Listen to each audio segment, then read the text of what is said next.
Okay, let us start. A truck starts from rest and rolls down a hill with a constant acceleration. It travels a distance of 400 meters in 20 seconds. Find its acceleration. Find the force acting on it if its mass is 7 ton.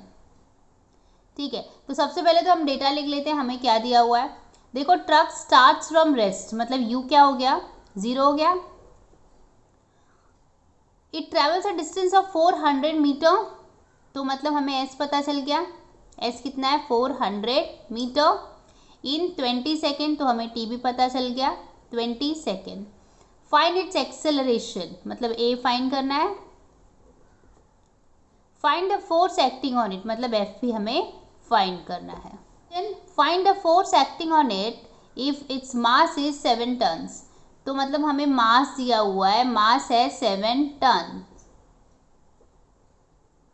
तो देखो, हमें ton का conversion दिया है, 1 tonne is equal to 1000 kg, तो हम लोग मास को केजी में कन्वर्ट कर लेंगे, तो 7 इंटू 1000 करेंगे, तो ये आ जाएगा 7000 kg.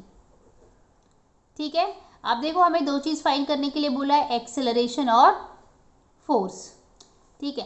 अब देखो, हमारे पास एक फॉर्मूला है एस का. क्या है, s is equal to u t plus half a t square. ठीक है. अभी देखो, एस पता है 400 है, तो हमने 400 रख लिया. यू 0 है, टाइम है 20 प्लस हाफ, ए तो नहीं मालूम है, और टी हमें 20 दिया है, तो 20 इंटू 20, क्योंकि स्क्वायर है. ठीक है.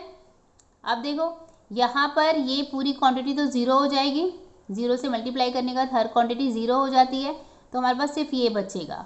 तो मैं ये क्वांटिटी लिख ही नहीं रही हूँ, डायरेक्ट यही लिख रही हूँ. तो मैं हाफ ए इंटू 20 कर रही हूँ. अभी क्या होगा, ये देखो, 2 से अगर हम लोग इसको काट दें तो यहाँ 10 आ जाएगा, यहाँ 1 आ जाएगा. मतलब हमें क्या मिला, हमें a इंटू 10 इंटू 20 मिल जाएगा, और यहाँ पे 400 वैसे ही है. अब हम क्या करेंगे, a को अकेला छोड़ेंगे, बाकी सारी क्वांटिटी को 400 के पास भेज देंगे. तो हमारा क्या होगा, a equal to 400 upon 10 into 20. ये 0 इससे कट जाएगा, ये 0 इससे कट जाएगा. हमारे पास क्या बचेगा, 4 upon 2 which is equal to 2. तो यहाँ पर हमारा एक्सेलरेशन कितना आएगा, 2 मीटर पर सेकेंड स्क्वायर. अब हमें सेकेंडली क्या फाइंड करना है, हमें फोर्स भी फाइंड करना है. तो फोर्स क्या होता है, एम ए होता है. फोर्स हमें नहीं मालूम, क्या मास हमें मालूम है, यस, मास हमें 7000 दिया हुआ है. मास 7000 दिया हुआ है, तो यहाँ पे मैंने 7000 लिख लिया. एक्सेलरेशन 2 निकाला है मैंने अभी अभी, तो ये आ जाएगा 14000 न्यूटन. तो एफ भी हमने निकाल लिया. ओके, आई होप आपको समझा है. Thank you very much.